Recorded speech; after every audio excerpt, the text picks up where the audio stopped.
नमस्कार शिक्षक साथियों, बिहार विशेष शिक्षक चैनल के अनमोल पेश का शिक्षा संवाद के एक और फ्रेश एपिसोड में आप सभी शिक्षक साथियों का तहे दिल से स्वागत है। साथियों, सबसे पहले टीचर ऑफ द डे बनने के लिए अंजू कुमारी ji from Purvi Champaran and Zahid Hussain ji from Saharsa को मेनी कॉन्ग्रेचुलेशंस। अगर आप भी बनना चाहते हैं टीचर ऑफ द डे तो इस वीडियो को शेयर करके अपने नाम और पता के साथ एक प्यारा सा कमेंट जरूर करिएगा।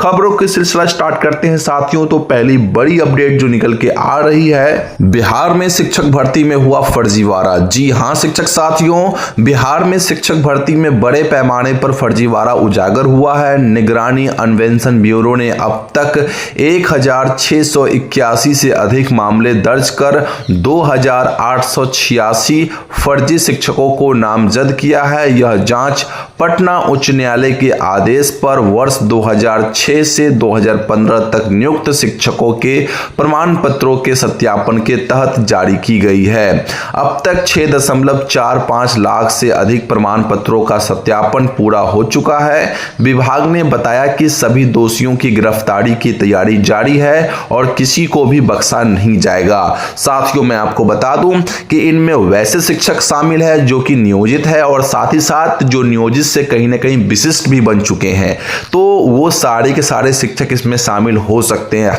हालांकि विशिष्ट शिक्षकों की संख्या कम होगी, बहुत नहीं के बराबर होगी, क्योंकि साथियों विशिष्ट शिक्षकों का जो है एक बार पुनः जो है डॉक्यूमेंट्स की जांच हुई थी, इनका जो डॉक्यूमेंट वेरिफिकेशन हुआ था उस क्रम में। लेकिन जो बाकी वैसे शिक्षक जो बच चुके हैं, जो सक्षमता परीक्षा नहीं दिए हैं, उन लोगों की जो है जो डॉक्यूमेंट्स की जांच के दौरान लगभग 2886 फर्जी शिक्षक को जो है नामजद किया गया है और इन सभी शिक्षकों को जो है दोषी करार देते हुए इनकी गिरफ्तारी की तैयारी चल रही है और साथ ही साथ किसी भी प्रकार से इन शिक्षकों को जो है बख्शा नहीं जाएगा, ऐसा अन्वेषण ब्यूरो निगरानी का जो है आदेश है, कह सकते हैं, और वक्तव्य भी मान सकते हैं। तो देखना होगा साथियों क्या होता है इन फर्जी शिक्षकों के साथ में।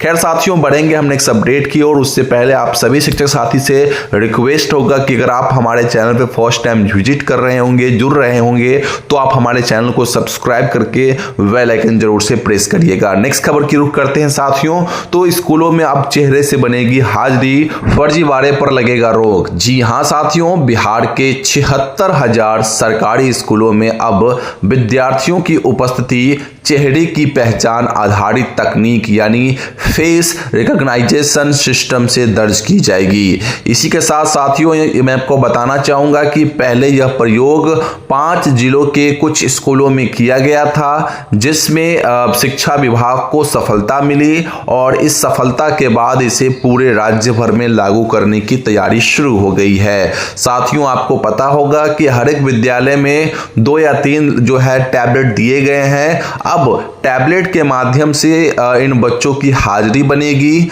जिससे फर्जी उपस्थिति और मैनुअल त्रुटियों पर रोक लगेगी। साथियों, ये अब तक का बड़ा अपडेट होगा और ये बड़ा कदम होगा शिक्षा विभाग का बच्चों की उपस्थिति लेने के नियम के दौरान में। वहीं साथियों मैं आपको बताना चाहूंगा इसी खबर के हवाले से कि एजेंसी देगी प्रशिक्षण, जिला स्तर पर नोडल अधिकारी नियुक्त।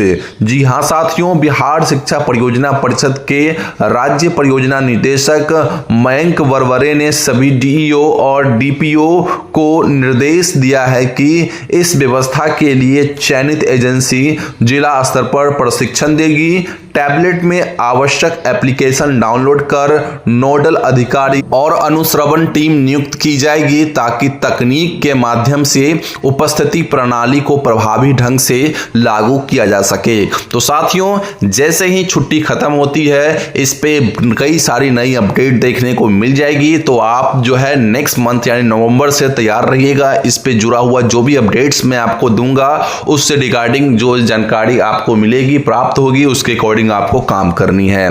साथियों, अब हम बढ़ते हैं नेक्स्ट अपडेट की ओर। अगली खबर जो निकल के आ रही है साथियों, काफी महत्वपूर्ण अपडेट है। साथियों, इंटर परीक्षा 2026 फॉर्म भरने की तिथि बढ़ी। जी हां शिक्षक बंधुओं, बिहार विद्यालय परीक्षा समिति ने इंटर वार्षिक परीक्षा 2026 के लिए परीक्षा फॉर्म भरने की जो अंतिम तिथि बढ़ा दी है। अब विद्यार्थी विलंब शुल्क के साथ 3 नवंबर 2025 तक ऑनलाइन आवेदन आवेदन कर सकते हैं। पहले यह तिथि 22 अक्टूबर 2025 निर्धारित थी। विद्यार्थी अपना फॉर्म seniorSecondary.biharboardonline.com पर जाकर भर सकते हैं। समिति ने बताया कि नियमित श्रेणी के SC, ST और EBC विद्यार्थियों को 260 रुपये परीक्षा शुल्क से छूट प्रदान की जाएगी। साथियों, आपको बताना चाहूँगा कि वैसे बच्चे जो SC कैटेगरी के हैं, ST कैटेगरी के हैं या फिर EBC कैटेगरी के हैं,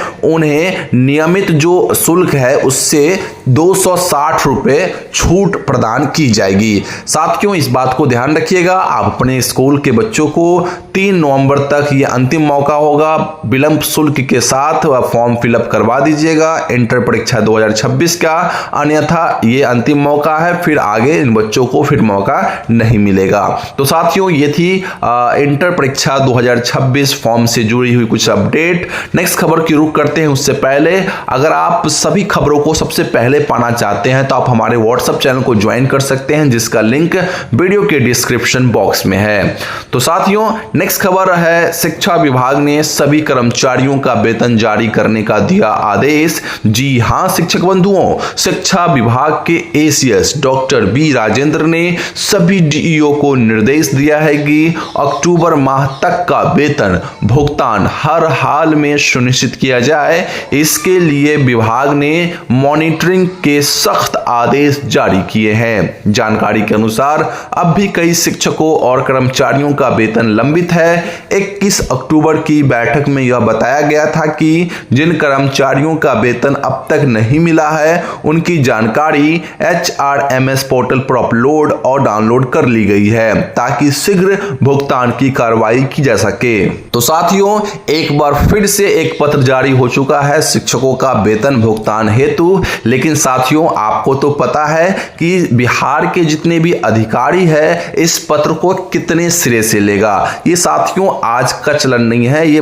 वर्षों से चलते आ रहा है। जो शिक्षा विभाग पत्र जारी करके 100 बार जो है वार्निंग देते रहता है, लेकिन कहीं ना कहीं शिक्षा विभाग के जो अधिकारीगण हैं वो इनकी एक नहीं सुनते हैं। वो अपने मन के अकॉर्डिंग चलते हैं। हर बार वो कुछ न कुछ अपने त्रुटि कर ही देते हैं वेतन भुगतान में। अगर HRA देंगे सही ढंग से तो DA कम करेंगे, DA देंगे कम सही ढंग से तो मूल वेतन कम करेंगे, अगर मूल वेतन सही ढंग से देंगे तो HRA DA कम कर देंगे। तो ये तो इनका चलता रहता है। खैर, बढ़ते हैं नेक्स्ट अपडेट की ओर। BPSC विशेष शिक्षक व AEDO भर्ती परीक्षा जनवरी 2026 में काफी लंबे समय से शिक्षक बंधु इसका इंतजार कर रहे थे। तो मैं आपको बताना चाहूंगा साथियों, बिहार लोक सेवा आयोग यानी BPSC ने संशोधित परीक्षा कैलेंडर जारी करते हुए बताया कि विशेष शिक्षक के 7,279 पदों और असिस्टेंस एजुकेशन डेवलपमेंट ऑफिसर, जिसे हम लोग AEDO के नाम से जानते हैं, इसके 935 पदों के लिए भर्ती परीक्षा जो है जनवरी 2026 में आयोजित की जाएगी। साथियों, जहां आपको पता होना चाहिए कि AEDO में लगभग 10 लाख फॉर्म फिलअप हुए हैं। आयोग ने कहा है कि दोनों परीक्षाओं के लिए विस्तृत कार्यक्रम और दिशा निर्देश जल्द जारी किए जाएंगे। इसके साथ साथ BPSC ने कई और परीक्षा का जो है संशोधित कैलेंडर जारी किया है, लेकिन हमें तो मतलब फिलहाल विशेष रूप से 2 परीक्षा से जुड़ा हुआ है। एक तो है विशेष शिक्षक की जो भर्ती आने वाली है और दूसरा जो है AEDO भर्ती की जो परीक्षा होने वाली है वो आपको जनवरी माह में देखने को मिल जाएगी। तो साथियों, आप सभी तैयार रहेंगे इन दोनों परीक्षा को देने के लिए। स्पेशली BPSC से बहाल कह सकते हैं AEDO की परीक्षा, जिसमें लगभग 10 लाख फॉर्म फिलअप हुए हैं और करीबन पोस्ट जो है इसमें है 935। बढ़ते हैं अब नेक्स्ट अपडेट की ओर। साथियों, अगली खबर जो निकल के आ रही है साथियों, नेक्स्ट खबर है NPS से पहले जारी विज्ञापनों पर पुरानी पेंशन लागू। जी हां बंधुओं, झारखंड हाई कोर्ट ने कहा है कि 1 जनवरी 2004 से पहले जारी विज्ञापनों से चयनित कर्मी OPS के पात्र होंगे।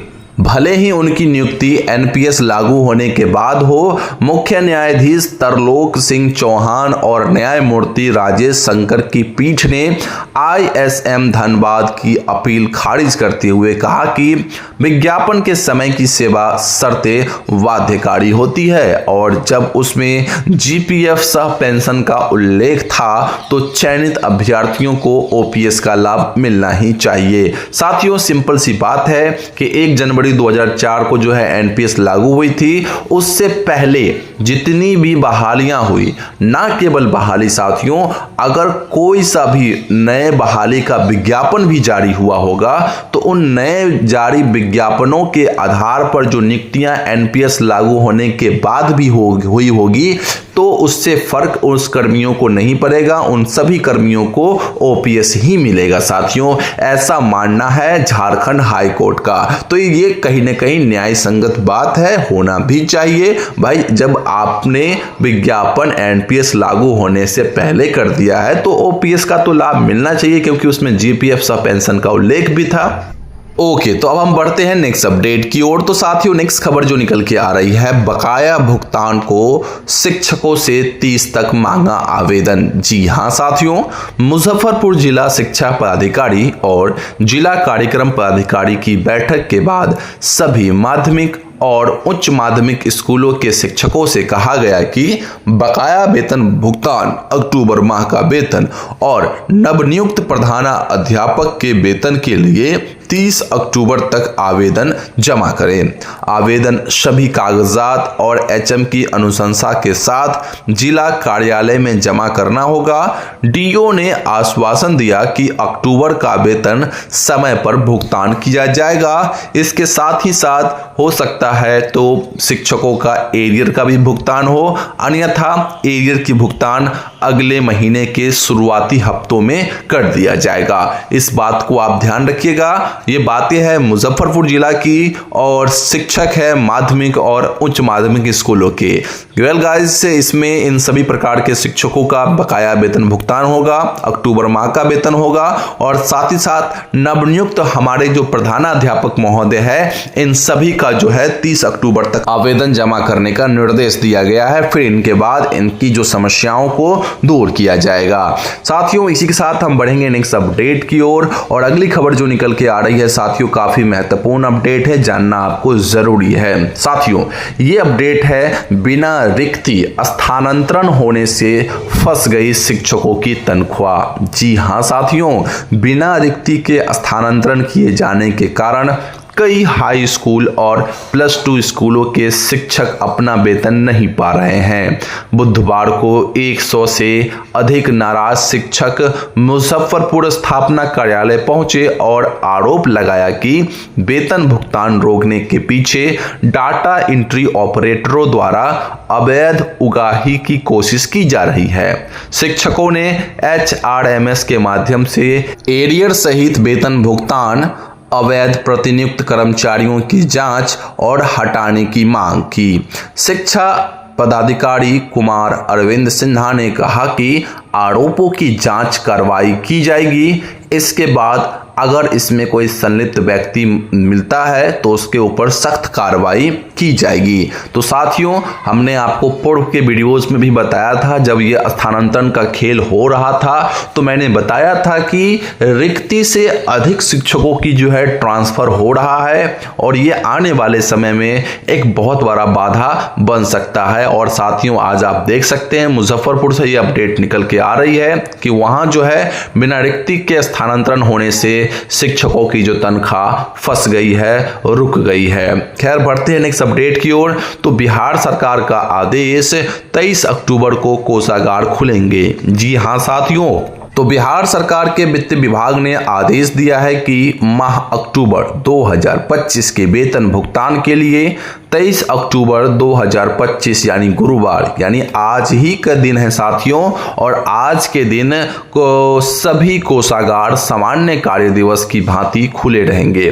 सभी संबंधित अधिकारी और कर्मचारी उक्त तिथि को उपस्थित रहेंगे। यह आदेश विशेष सचिव मुकेश कुमार लाल द्वारा जारी किया गया है और इसे सभी जिला पदाधिकारी, भारतीय रिजर्व बैंक पटना तथा अन्य संबंधित कार्यालयों को सूचनार्थ और आवश्यक कार्यार्थ भेजा गया है। तो साथियों, आज के दिवस बैंक ट्रेजरी को खोलने का अर्थ है साथियों कि सभी प्रकार के जो शिक्षकों का और अन्य कर्मचारियों का जो वेतन भुगतान का आदेश जारी किया गया है, उन सभी का वेतन भुगतान बाधित न हो, इसीलिए आज के दिन भी सभी कोषागार सामान्य कार्य दिवस की भांति खुले रहेंगे। तो साथियों, इस बात को आप ध्यान रखिएगा और बहुत जल्द अब सभी प्रकार के शिक्षकों का जो वेतन भुगतान है वो होना धीरे धीरे प्रारंभ हो जाएगा। कल साथियों कुछ एक जिलों का जो है वेतन भुगतान हुआ भी था और अब आने वाले समय में 1 से 2 दिनों में लगभग सभी जगहों पर जो है वेतन भुगतान होना प्रारंभ हो जाएगा और इस महीने के अंत होते होते ऑलमोस्ट सभी जगह वेतन भुगतान हो जाएगा। तो साथियों, ये थी आज की सभी अपडेट्स। आई होप आपको समझ में आई होगी, पसंद आई होगी। अगर सही आई लगी होगी तो वीडियो को लाइक करके चैनल को सब्सक्राइब कर ले, क्योंकि यहाँ पे हमेशा इसी प्रकार की अपडेट्स आपको दी जाती है। साथियों, इसी के साथ अगर आप हमारे व्हाट्सएप चैनल को ज्वाइन नहीं किए हैं, क्योंकि वहीं पर सबसे पहले फास्ट अपडेट आती है, तो आप जाके हमारे व्हाट्सएप चैनल को ज्वाइन कर सकते हैं। बाकी मिलते हैं अगली वीडियो में, तब तक के लिए जय हिंद।